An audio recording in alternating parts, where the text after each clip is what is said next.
अस्सलाम वालेकुम। किसी बादशाह का अजीज तरीन हज्जाम था। ये रोज़ाना बादशाह के पास हाजिर होता था और 2-3 घंटे उसके साथ ही रहता था। इस दौरान बादशाह सल्तनत के उमूर भी सरअंजाम देता रहता, हजामत और शेव भी करवाता रहता। एक दिन नाई ने बादशाह से अर्ज़ किया, हुजूर, मैं वज़ीर के मुकाबले में आपसे ज़्यादा करीब हूँ। मैं आपका वफादार भी हूँ। आप उस वज़ीर की जगह मुझे वज़ीर क्यों नहीं बना देते? बादशाह मुस्कुराया और उससे कहा, मैं तुम्हें वज़ीर बनाने के लिए तैयार हूँ, लेकिन तुम्हें इससे पहले टेस्ट देना होगा। नाई ने सीने पर हाथ बांधकर कहा, आप हुक्म कीजिए।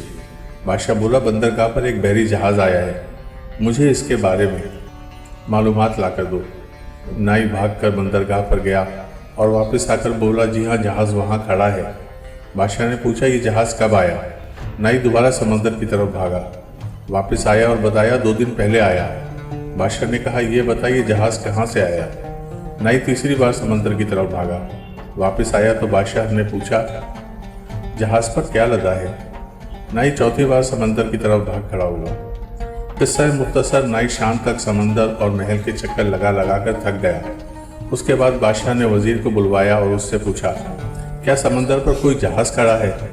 वज़ीर ने हाथ बांध कर अर्ज़ किया, जनाब, 2 दिन पहले एक तिजारती जहाज़ इटली से हमारी बंदरगाह पर आया था। उसमें जानवर, खुराक और कपड़ा लदा है।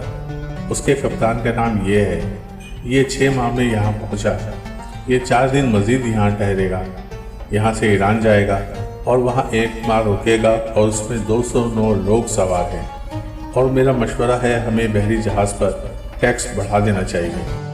बादशाह ने यह सुनकर हज्जाम की तरफ देखा और उससे पूछा, क्या तुम्हें हज्जाम और वज़ीर का फ़र्क मालूम हुआ? हज्जाम ने चुपचाप उस्तरा उठाया और अपना काम शुरू कर दिया। दोस्तों, अगर आपको वीडियोस पसंद आती हैं तो प्लीज़ इसको लाइक, शेयर और सब्सक्राइब भी करें और कमेंट करेंगे तो हमें अच्छा लगेगा। अल्लाह हाफ़िज़ व नासिर।